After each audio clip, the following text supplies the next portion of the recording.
नमस्कार, मैं रवि शाह आपका स्वागत करता हूं अपने YouTube channel school for accountants में। अगर आप 11th क्लास के स्टूडेंट हैं और आप अकाउंट्स पढ़ना चाहते हैं तो आप हमारे चैनल को सब्सक्राइब कर लें, बेल आइकन को प्रेस कर लें ताकि हमारी आगे की वीडियो आप तक पहुंच सके। तो आज का हमारा टॉपिक है chapter number 12, bank reconciliation statement. Basically bank reconciliation statement होता क्या है और कब बनाया जाता है। बैंक रिकन्सिलिएशन स्टेटमेंट तब बनाया जाता है जब कैश बुक और पासबुक में डिफरेंस होता है। मतलब कि अगर कैश बुक का बैलेंस और पासबुक के बैलेंस में अगर कोई वेरिएंस होता है, कोई डिफरेंस होता है, तो हम रिकन्सिलिएशन करने के लिए बैंक रिकन्सिलिएशन स्टेटमेंट बनाते हैं। अब ये किन कारणों से बैंक रिकन्सिलिएशन स्टेटमेंट बनाया जाता है या किन रीजन से डिफरेंस क्रिएट होता है, इसके लिए हमने एक अलग से वीडियो बनाई हुई है। अगर आपने वो वीडियो नहीं देखी है तो आप उस वीडियो को ज़रूर देखें। तो आज हम समझने वाले हैं बैंक रिकन्सिलिएशन स्टेटमेंट को एक एग्जाम्पल के जरिए। तो एग्जाम्पल स्टार्ट करने से पहले मैं आपको बैंक रिकन्सिलिएशन स्टेटमेंट कितने तरह से हम बना सकते हैं या कितनी पॉसिबिलिटीज होती है, कितने केसेस होते हैं, इस बारे में बात कर लेते हैं। बैंक रिकन्सिलिएशन स्टेटमेंट में मैक्सिमम 4 केसेस होते हैं। तो पहला केस है हमारा balance as per cash book. इसमें क्या होता है, हम रिकन्सिलिएशन स्टार्ट करते हैं balance as per cash book से और बैलेंस हम पासबुक में जो होता है उसे उस बैलेंस तक लेके आते हैं। मतलब कि जिन रीजन से इनमें डिफरेंस होता है फिर उनकी एडजस्टमेंट हम पासबुक के अकॉर्डिंग करते हैं। अगर पासबुक में प्लस है तो हम प्लस करते हैं, अगर माइनस है तो माइनस करते हैं। यानी अगर हमें कैश बुक से पासबुक पे आना है तो हमें पासबुक के अकॉर्डिंग एडजस्टमेंट करके कैश बुक का बैलेंस पासबुक पे लेके आते हैं। सेम ऐसे ही है जो सेकंड केसेस है हमारा। सेकंड केसेस है हम बैलेंस एज पर पासबुक अपने रिकन्सिलिएशन को स्टार्ट करते हैं और balance as per cash book लेके आते हैं। ऊपर वाले का जस्ट अपोजिट। पहले वाले में हमने कैश बुक से स्टार्ट किया और पासबुक पे गए, और सेकंड केस होता है पासबुक से हमने स्टार्ट किया और balance as per cash book पे आए। इसमें क्या होता है कि हमें जिस भी बैलेंस से मैच करना होता है उनके अकॉर्डिंग हम रिकन्सिलिएशन में एडजस्टमेंट करते हैं। अब यहाँ वर्ड हमने यूज किया था बैलेंस, और थर्ड केस हमारा है overdraft balance as per cash book. इसका मतलब इस यहाँ बैलेंस इसलिए है क्योंकि कस्टमर का है और यहाँ ओवरड्राफ्ट इसलिए है क्योंकि यहाँ बैंक का पैसा होता है। अब ओवरड्राफ्ट बैलेंस जो है एज पर कैश बुक वो क्या होता है, वो हमें एडजस्टमेंट करके overdraft balance as per passbook आते हैं एडजस्टमेंट करके। एडजस्टमेंट हमें इसके अकॉर्डिंग करनी है। और फोर्थ केस होता है जस्ट उल्टा, overdraft balance as per passbook से हम overdraft balance as per cash book पर आते हैं। ये 4 केसेस हैं। इन 4 तरीकों से हम बैंक रिकन्सिलिएशन स्टेटमेंट को बनाते हैं। हम इन चारों केसेस से, इन 4 तरीकों से हम बैंक रिकन्सिलिएशन स्टेटमेंट बनाना सीखेंगे। तो पहला जो केस है हमारा balance as per cash book से हम बैलेंस एज पर पासबुक के बैलेंस को रिकनसाइल करेंगे। तो चलिए अब हम इसे एग्जाम्पल के थ्रू समझते हैं। बैंक रिकन्सिलिएशन स्टेटमेंट का हम फॉर्मेट देख लेते हैं कि बैंक रिकन्सिलिएशन का फॉर्मेट बनाते कैसे हैं। तो सबसे पहले हम लिखेंगे ऊपर bank reconciliation statement. Bank reconciliation statement को शॉर्ट में BRS भी बोलते हैं। अब इसके नीचे हम पीरियड डालेंगे, जिस भी पीरियड का हम रिकन्सिलिएशन बना रहे हैं। यहाँ पे हम फॉर द पीरियड न डाल के एज ऑन डेट डालते हैं, एक स्पेसिफिक डेट, क्योंकि रिकन्सिलेशन हमेशा एक पर्टिकुलर डेट पे बनाते हैं। तो एज ऑन यहाँ पे जो भी एग्जाम्पल में डेट होगा वो डाल देंगे। अब बैंक रिकन्सिलेशन स्टेटमेंट का कोई स्पेसिफिक अलग से कोई फॉर्मेट नहीं है, बल्कि ये एक नॉर्मल स्टेटमेंट है। तो इसमें क्या करेंगे,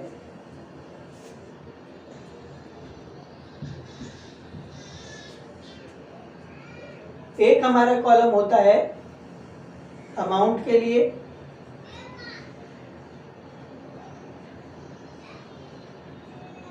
और दूसरा हमारा कॉलम होता है डिटेल कैलकुलेशन के लिए, डिटेल अमाउंट। ये हमारा बैंक रिकन्सिलेशन का फॉर्मेट है। और ये जो होता है यहाँ हम पर्टिकुलर लिखेंगे, ये पर्टिकुलर का हो गया, ये डिटेल अमाउंट का, और ये फाइनल अमाउंट का। अगर हमें कोई एडजस्टमेंट करनी है तो वो इस कॉलम में करेंगे, और जो फाइनल अमाउंट आएगा वो हम अमाउंट के कॉलम में लिखेंगे। तो चलिए अब हम एग्जाम्पल के साथ इसको स्टार्ट करते हैं। एग्जाम्पल आपकी स्क्रीन के ऊपर है, आप चाहे तो नोट डाउन कर सकते हैं या फिर इसका स्क्रीनशॉट भी ले सकते हैं। तो इसमें कहा गया है ऑन 31 मार्च 2019, यानी हमें पता चल गया कि हम किस डेट को रिकन्सिलेशन बना रहे हैं। तो यहाँ पे डेट डाल देंगे 31 मार्च 2019।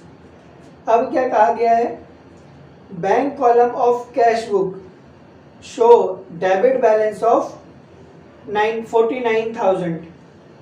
जब हम कैश बुक बनाते हैं, cash book with double column, उसमें कैश ट्रांजैक्शन के साथ जो सेकंड कॉलम होता है वो बैंक ट्रांजैक्शन का होता है। तो इसमें वही कहा है कि कैश बुक में जो बैंक का कॉलम है उसका जो डेबिट बैलेंस है, कैश और बैंक डेबिट होते हैं क्योंकि ये एसेट्स होते हैं, तो इनका डेबिट बैलेंस 49,000 है।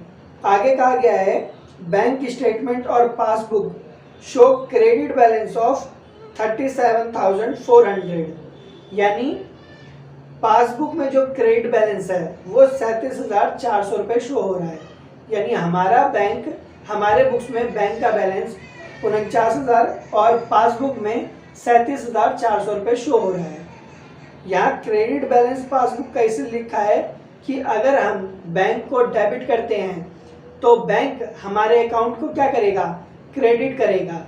तो यानी हमारा डेबिट बैलेंस और बैंक का क्रेडिट बैलेंस दोनों एक ही चीज़ है, सेम चीज़ है, दोनों सेम आना चाहिए। Entries in the cash book and passbook were compared and following differences were identified, यानी कैश बुक और पासबुक को कंपेयर किया, कंपैरिजन से कुछ एंट्री निकल के आई जो कि डिफरेंस का रीज़न है। तो पहला है cheque of Shyam 9,000 and Mohan 15,000 were deposited into bank but were not collected up to 31 March 2019, यानी श्याम का 9,000 और मोहन का 15,000 डिपॉजिट किया था लेकिन बैंक में क्रेडिट नहीं हुआ। तो अब यहाँ क्वेश्चन है, तो आप चाहे तो balance as per cash book ले सकते हैं या बैलेंस एज पर पासबुक ले सकते हैं, किसी से भी स्टार्ट कर सकते हैं। लेकिन जिस भी बैलेंस से आप स्टार्ट करेंगे उसके सेकंड साइड वाला जो होगा, यानी आप कैश बुक से स्टार्ट करते हैं तो बैंक पासबुक का बैलेंस मैच करना है, और पासबुक से अगर स्टार्ट करते हैं तो कैश बुक का बैलेंस मैच करना है। तो हम यहाँ पे केस फर्स्ट कर रहे हैं, balance as per cash book हमें स्टार्ट करना है और बैलेंस एज पर पासबुक के बैलेंस से रिकनसाइल करना है। तो हम यहाँ पे लिखेंगे balance as per cash book, कितना है ये 49,000। अब यहाँ पे जो ऐड होगा वो ऐड करेंगे और कुछ लाइन छोड़ के हम यहाँ पे अगर कोई चीज़ सब्ट्रैक्ट होनी होगी तो वो सब्ट्रैक्ट करेंगे। अब क्या है कि पहला है हमारा कि हमने कैश बुक में तो ऐड कर लिया, चेक हमने रिसीव किया और कैश बुक में हमने प्लस कर दिया, लेकिन बैंक में क्लियर नहीं हुआ। अब ये कैश बुक मान लेते हैं और ये पासबुक मान लेते हैं।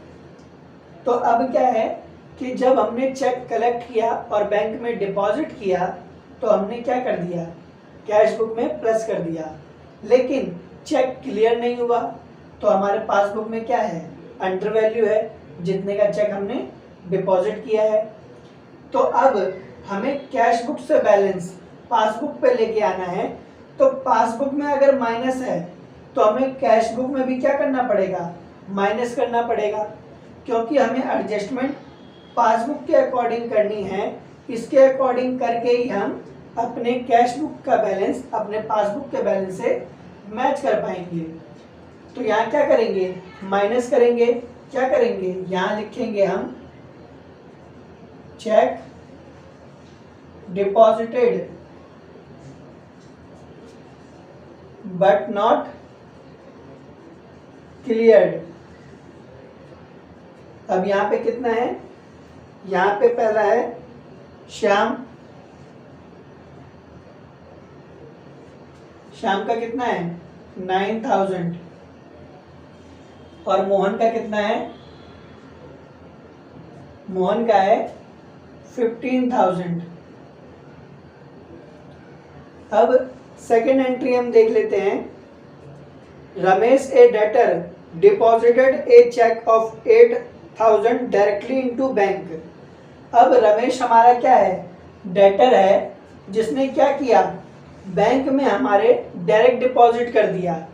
इसकी इंफॉर्मेशन हमें नहीं है, तो इसका मतलब क्या होगा, यहाँ पे कैश बुक और पासबुक में क्या होगा, पासबुक में 8,000 रुपये से प्लस हो गया, लेकिन हमें इंफॉर्मेशन नहीं है, तो कैश बुक में क्या है, माइनस है, और हमें पासबुक के अकॉर्डिंग बैलेंस लेके आना है, तो यहाँ प्लस है, तो हम अपने कैश बुक में भी क्या करेंगे, यानी कैश बुक के बैलेंस में ऐड कर लेंगे। तो यहाँ हम लिखेंगे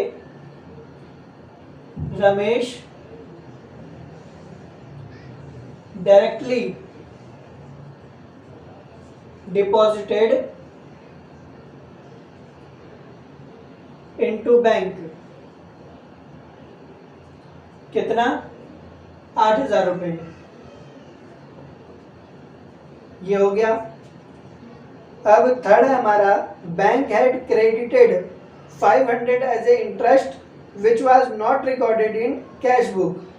मतलब बैंक ने क्या किया, हमारे बैलेंस पे हमें इंटरेस्ट दिया है, तो पासबुक में प्लस हो गया, हमें इसकी इंफॉर्मेशन नहीं है, तो कैश बुक में माइनस है। तो अब इसके अकॉर्डिंग हमें बैलेंस, कैश बुक का बैलेंस इसके अकॉर्डिंग लेके आना है, तो हमें क्या करेंगे, हम प्लस कर देंगे। तो यहाँ लिखेंगे बैंक इंटरेस्ट क्रेडिटेड, कितने से, 500 रुपीज से। अब नेक्स्ट देख लेते हैं, cheque for 10,000 issued to Radheshyam was not presented for payment. यानी हमने चेक इशू किया राधेश्याम को, लेकिन बैंक में वो अभी तक प्रेजेंट नहीं हुआ है पेमेंट के लिए। इसके दो रीजन हो सकते हैं, या तो राधेश्याम ने अभी तक बैंक में चेक डिपॉजिट नहीं किया, या फिर उसने डिपॉजिट किया है बट अदर बैंक का चेक होने की वजह से 3 दिन का प्रोसेसिंग टाइम होने की वजह से वो चेक अभी तक क्लियर होने के लिए नहीं आया है। तो हमारे पासबुक में क्या है, माइनस है, और सॉरी पासबुक में डिडक्ट नहीं हुआ इसलिए प्लस है, और कैश बुक में हमने चेक इशू कर दिया इस वजह से ये माइनस है। तो हमें क्या करना है, ये प्लस कर देना है। अब यहाँ लिखेंगे cheque issued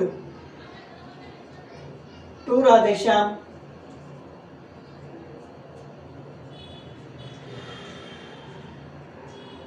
but not present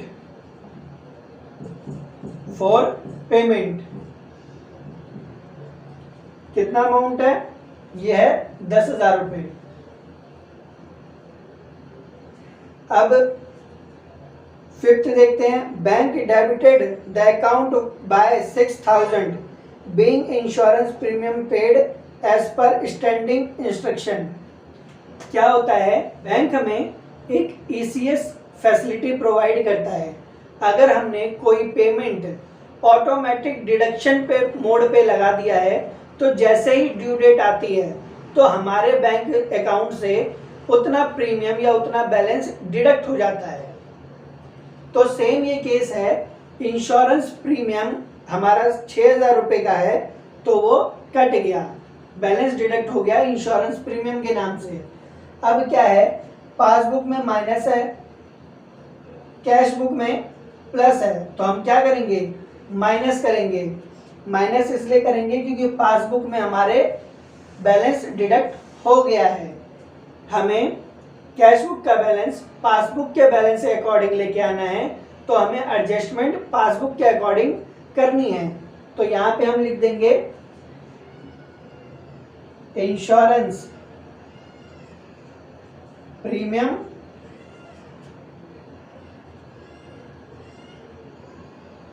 deducted. कितना है, 6,000 रुपये। अब नेक्स्ट देखते हैं, bank debited the account bye 100 being bank charge, यानी सेम चीज है। बैलेंस हमारे कैश बुक में पॉजिटिव बैलेंस है बैंक चार्जेस का, जबकि पासबुक में माइनस है, तो हम क्या करेंगे, कैश बुक से भी माइनस कर देंगे और यहां लिखेंगे बैंक चार्जेस। कितना, 100 रुपीज। अब सारी एडजस्टमेंट हो चुकी है, तो अब हम इसका क्या करेंगे, टोटल करेंगे। लाइन ड्रॉ कर देते हैं। अब 10 और 8 18, 500 इनका टोटल आ गया। अब हम इन दोनों का टोटल कर देंगे क्योंकि यहाँ पे ऐड लिखा हुआ है, ऊपर में हमने वो आइटम लिखी है जो हमें ऐड करना है। तो यहाँ आ जाता है हमारा,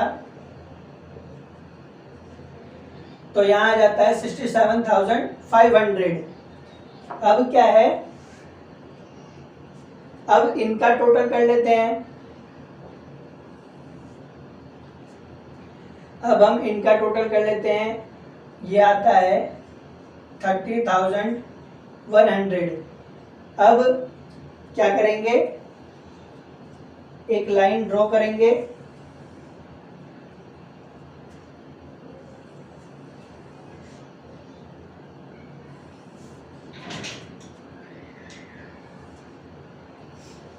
और ये जो एक्स्ट्रा लाइन है वो हटा देंगे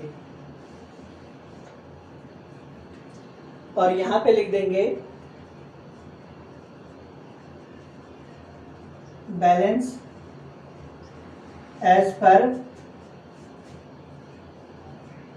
पासबुक। अगर इसमें से हम घटाते हैं तो ये आ जाता है 0, 0, 4, 7 और 3, यानी हमारा बैलेंस एज पर पासबुक 37,400 आ रहा है और हमारे क्वेश्चन में बैलेंस एज पर पासबुक दिया हुआ है वो भी 37,400 है। इसका मतलब कि अगर हमने कहीं पे गलती की होगी तो यहाँ पे कुछ और बैलेंस आता, लेकिन हमने सही किया है, इस वजह से जो क्वेश्चन में बैलेंस दिया गया है वो क्या है, मैच हो रहा है। तो ये बैंक रिकंसिलिएशन स्टेटमेंट हम इस तरीके से बनाते हैं। अब यहाँ मैंने डिटेल अमाउंट और अमाउंट लिया है। दूसरा तरीका इसका करने का, इसका प्रेजेंटेशन का है डेबिट और क्रेडिट।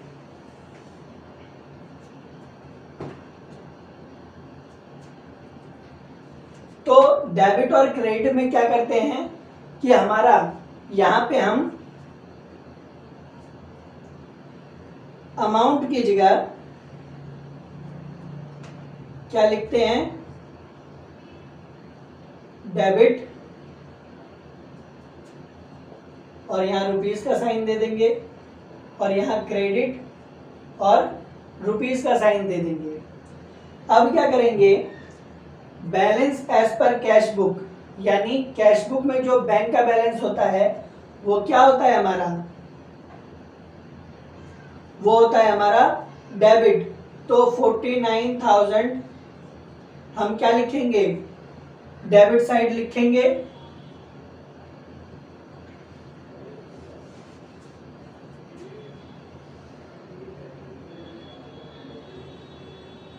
अब अगर हमें बैंक का बैलेंस इंक्रीज करना हो तो हम क्या करेंगे, डेबिट करेंगे, और अगर डिक्रीज करना हो तो हम क्रेडिट साइड में लिखेंगे। मतलब कि जो चीज़ें ऐड होती हैं वो हम डेबिट साइड लिख देंगे, फिर हमें ऊपर नीचे लिखने की ज़रूरत नहीं, जैसे हमारे पास पॉइंट आते जाएंगे वैसे हम लिखते जाएंगे। अगर पॉजिटिव रिएक्शन है तो डेबिट साइड लिखेंगे, और अगर वो माइनस होना है तो क्रेडिट साइड लिखेंगे। जैसे ये जो 9,000, 15,000, 6,000 और 100 है, ये फिर हमारा क्रेडिट साइड में बैलेंस लिखा हुआ आ जाएगा। अब हम क्या करेंगे, ये आ गया, इसको रब करते हैं।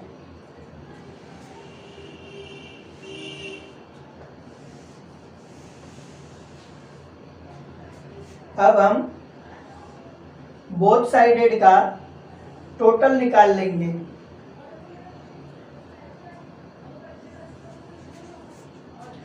बोथ साइडेड का टोटल निकालने के बाद जिस भी साइड का ज्यादा होगा वो हम टोटल में लिखेंगे।